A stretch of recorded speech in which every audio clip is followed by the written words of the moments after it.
السلام عليكم ورحمة الله وبركاته بسم الله الرحمن আমি মাওলানা মুফতি আনোয়ার হোসেন বরহাট্টা হাফিজিয়া দারুল উলুম ওয়া সুন্নাহ মাদ্রাসার মুহতামিম। আমি 2016 সন থেকে অদ্যাবধি পর্যন্ত পত্র মাদ্রাসার মুহতামিমের দায়িত্ব পালন করে আসছি। এর আগে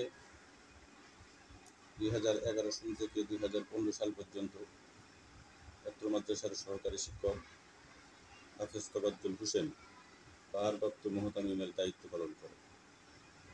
ওনার আগে 2011 সালের আগে মাওলানা মাকসুদুর রহমান সাহেব পত্র মাদ্রাসার মুহতামিমের দায়িত্বে ছিলেন। 2016 সালের আগে পত্র মাদ্রাসার অবস্থা ছিল একেবারে নাজুক, অত্যন্ত করুণ। মাদ্রাসায় তেমন ছাত্রও ছিল না, মাদ্রাসার গদ্দরজাও ছিল না। আমি আসার পরে আমার কমিটির তত্ত্বাবধানে আমার বর্তমান পত্র মাদ্রাসার যে কমিটি বারহাট্টার এলাইস এবং গণ্যমান্য ব্যক্তিবর্গজনকে নিয়েই পত্র মাদ্রাসার কার্যকরী কমিটি, বিশেষ করে আওয়ামী লীগ বিএনপির শীর্ষ ব্যক্তিবর্গরাই পত্র মাদ্রাসার কমিটিতে আছে। ওনাদের সার্বিক তত্ত্বাবধানে, সার্বিক সহযোগিতায় আমি পত্র মাদ্রাসার দায়িত্ব পালন করে আসছি। আমি আসার আগে পত্র মাদ্রাসার ছাত্র সংখ্যা ছিল একেবারেই কম, নামে মাত্র শুধু মাদ্রাসা। আমি আসার পরে সকলের সহযোগিতা নিয়ে কমিটির পরামর্শক্রমে পত্র মাদ্রাসাটি পরিচালনা শুরু করি। আমি যখন এসেছি তখন মাদ্রাসার গদ্দরজাও ছিল না, ছাত্রও ছিল একেবারে কম, মাদ্রাসার ফান্ডে তেমন কোনো টাকাও ছিল না। যাই হোক, আমি আমার কমিটির লোকজনকে নিয়ে, আমার শিক্ষকদেরকে নিয়ে আমি মাদ্রাসা কার্যক্রম পরিচালনা শুরু করি। ইনশাল্লাহ অল্প দিনের মধ্যেই মাদ্রাসার দিন দিন উন্নতির পর্যায়ে যাওয়া শুরু করেছে। আমি আসার পরে বেশ কয়েকটি ঘর নির্মাণ করেছি। আমাদের দাতা পরিবার, বিশেষ করে মারহুম রেক্টর সাহেবের পরিবার, মারহুম মাহফুজুল হক সাহেবের পরিবার, মারহুম মমতাজউদ্দিন সাহেবের পরিবার, মারহুম আব্দুল আমিন সাহেবের পরিবার, মারহুম আব্দুর রহমান ভূঁইয়া সাহেবের পরিবার সহ অনেক গণ্যমান্য ব্যক্তিরাই পত্র মাদ্রাসায় বিভিন্নভাবে বিভিন্ন সময়ে দান অনুদান দিয়ে পত্র মাদ্রাসাকে সামনের দিকে এগিয়ে নিয়ে যাওয়ার ক্ষেত্রে সহযোগিতা করে আসছে।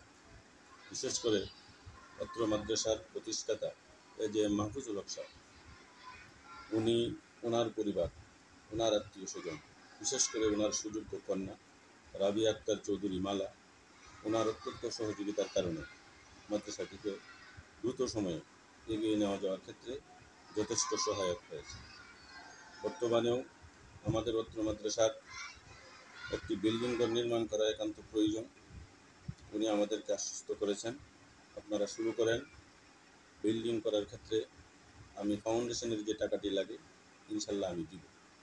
আমাদের মাদ্রাসার ফান্ডেও প্রায় 47 লাখ টাকার উপরে জমা আছে। বর্তমানে প্রায় 150 জন ছাত্র রয়েছে এখানে পড়াশোনা করে। 3 বার মাদ্রাসার লীলাবনী বোর্ডিংয়ে তারা খানাপিনা করে এবং মাদ্রাসাতেই অবস্থান করে। পত্র মাদ্রাসাটি বারহাট্টার একেবারে প্রাচীনতম মাদ্রাসা। যখন আশপাশে কোনো গ্রামে মাদ্রাসা ছিল না, তখন একমাত্র মাদ্রাসা ছিল এটি। হয়তো বা কোনো কারণে, মুহতামিমের অদক্ষতার কারণেই হোক অথবা অন্য কোনো কারণেই হোক, মাদ্রাসাটি আমি আসার আগে একেবারেই ডিমেই পড়ে। যাই হোক, অত্র এলাকার মানুষের সহযোগিতায়, বিশেষ করে এই দেশে যারা বসবাস করেন তাদের সহযোগিতায়, বা বিদেশে যারা অবস্থান করেন মাদ্রাসার শুভাকাঙ্ক্ষী, ওনাদের সহযোগিতায় আমরা অত্র মাদ্রাসাটিকে পরিচালনা করে আসছি। আমার কমিটি অত্যন্ত বিচক্ষণ। যাই হোক, তারারও অবদান এখানে যথেষ্ট পরিমাণে রয়েছে। আগামী দিন আমি চাই আমাদের এই মাদ্রাসাটা যাতে আরও সুন্দর হয়, আরও স্বচ্ছ হয়, এবং মাদ্রাসার ছাত্ররা যাতে সুন্দরভাবে এখানে থাকতে পারে, খাইতে পারে, এবং মাদ্রাসার অসম্পূর্ণ কাজগুলো যাতে দ্রুত সময়ের ভিতরে হয়, এই জন্য আমি আমার এলাকাবাসী, দেশবাসী এবং বিদেশে যারা অবস্থান করেন মাদ্রাসার শুভাকাঙ্ক্ষী, হিতাকাঙ্ক্ষী সকলের কাছে আমার আকুল আবেদন, আপনারা এই মাদ্রাসার প্রতি নজর দিন এবং এই মাদ্রাসাটাকে সুন্দর করুন এবং এই মাদ্রাসাটিকে এগিয়ে নিয়ে যান। আপনাদের সহযোগিতায় ইনশাল্লাহ মাদ্রাসা এগিয়ে যাবে। আমাদের পরিকল্পনা আছে এই মাদ্রাসাকে পর্যায়ক্রমে আমরা দাওরায়ে হাদিস পর্যন্ত নিব এবং এই মাদ্রাসাটি বারহাট্টা উপজেলায় নয়, আমাদের জেলায়, সারা দেশে একটা মডেল মাদ্রাসায়, একটা সুন্দর মাদ্রাসায় রূপান্তরিত হয়। সেই সহযোগিতা, আপনাদের পরামর্শ, আপনাদের অর্থ সব কিছু দিয়া সহযোগিতা করবেন, এই আশ্বাস রেখেই আমি আমার এই সংক্ষিপ্ত কথা এখানে শেষ করলাম। আসসালামু আলাইকুম ওয়া রাহমাতুল্লাহি ওয়া বারাকাতুহু।